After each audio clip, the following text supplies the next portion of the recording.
Évidemment, on sait que les parents sont prêts à tout sacrifier pour faire plaisir à leurs enfants. Et on leur a déjà tous fait des caprices pour avoir un jouet au magasin, mais certains parents, eux, cèdent aux caprices et sont même prêts à dépenser des sommes astronomiques juste pour leurs enfants. Des jouets qui coûtent extrêmement cher et qui sont la plupart du temps inutiles. Enfin bref, les amis, on se retrouve aujourd'hui pour un top 9 des jouets les plus chers du monde. C'est parti. Numéro 1, une Game Boy. On enchaîne directement avec un objet qui a initié l'humanité aux jeux vidéo, la Game Boy.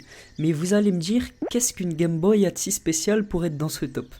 Celle dont je vais vous parler est tout simplement en or. C'est une édition limitée et elle a été faite par le joaillier britannique Asprey à Londres en 2006. Elle pèse 18 carats en or et en diamant. Donc vous imaginez le prix va avec l'objet, elle coûte 25 000 $, soit à peu près 22 000 euros. Mais dis-moi pas que c'est pas vrai. Pour jouer à Pokémon et des jeux qui ne valent pas plus de 30 euros, une Game Boy à 22 000 euros, je pense pas que ça soit vraiment une bonne idée. Numéro 2, une carte Pokémon. C'est David Lafarge qui va être content. Une rare carte Pokémon, la Pikachu Illustrator, a été cédée aux enchères au prix de 54 970 $. Cette carte n'existe qu'en 39 exemplaires dans le monde et c'est sûrement pour ça qu'elle a ce prix. C'est un collectionneur non identifié de Hong Kong qui a acheté cette pièce aux enchères. Et croyez-moi, ce n'est pas la première fois. Une première carte Pikachu Illustrator s'était vendue pour environ 23 000 $ au début des années 2000. Et également le 8 mai 2014, un autre exemplaire était vendu pour 90 000 $. Vraiment, Pokémon est un business qui ne risque pas de s'arrêter de sitôt. Tu dis quoi de plus? La vérité elle est là. Voilà. Ouais, voilà. Ouais. Numéro 3, le Monopoly. Envie d'une partie de jeu de société, le Monopoly fera l'affaire. Mais bon, les plus riches d'entre nous choisiront sûrement le Monopoly en or. Ce Monopoly est évidemment le plus cher du monde, vu que cette version de luxe, inventée par les frères Parker, vaut 2 millions de $, donc à peu près 1,5 million d'euros. Cette version du Monopoly est faite d'or 18 carats avec un set de dés assorti incrusté avec 42 diamants. Et entre nous, chacun de ces 42 diamants vaut 10 000 $, donc 7 000 euros. Je comprends pourquoi Sidney Mobel, l'auteur de ce jeu Monopoly, a déclaré à la presse: ce n'est pas seulement un jeu de société, c'est une œuvre d'art. Moi je rajouterais que c'est aussi un gros gâchis, alors qu'il y a sûrement de quoi nourrir des millions de pauvres avec la même somme. Numéro 4. Le quatrième de ce classement est la tétine la plus chère du monde. Son prix est de seulement 85 000 $ et c'est l'œuvre du joaillier Matt Case. D'un poids de 250 grammes et réalisée en platine, c'est la tétine la plus chère du monde, 5 fois plus chère que l'ancienne tétine la plus chère du monde en or et en diamant, qui valait déjà 17 000 $.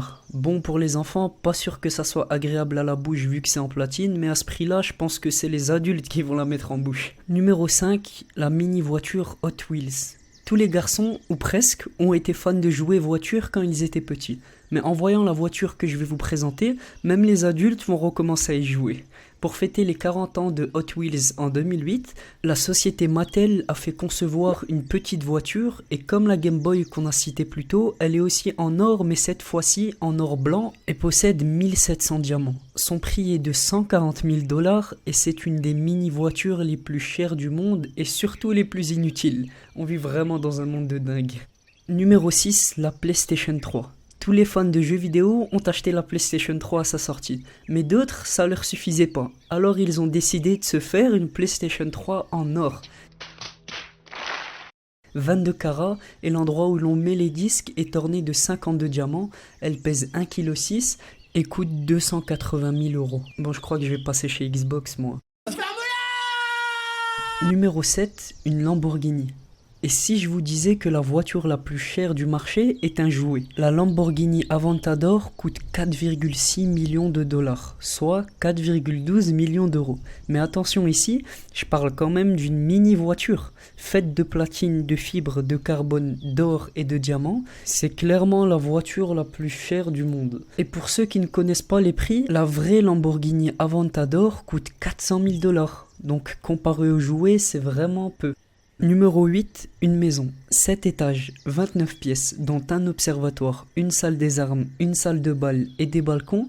Pas étonnant que cette maison soit estimée à 8,5 millions de $, soit 9,2 millions d'euros. Sauf que cette maison est en fait une maison de poupée et elle mesure seulement 2,70 m. Donc 8,5 millions de $ pour une maison de poupée, C'est pas une si bonne affaire que ça. Numéro 9. Des statues NBA. En 2003, la NBA a décidé de commercialiser des pièces uniques des joueurs de championnat en Lego et chaque joueur vaut à peu près 15 000 $. Ce sont des statues à taille réelle, mais bon, pour le prix, je pense que je vais m'abstenir. Ok. En parlant de Lego et de jouets, est-ce que vous saviez que les employés qui travaillaient chez Lego pendant 25 ans en Allemagne gagnaient un Lego en or? Ce Lego que vous voyez à l'écran est estimé à plus de 15 000 $, sauf qu'il a exactement la même forme et la même taille qu'un Lego classique. C'était tout pour moi, j'espère que ce top vous a plu. On se dit à demain pour un tout nouveau top et d'ici là, n'hésitez pas à lâcher un petit pouce bleu et me laisser un petit commentaire. À la prochaine.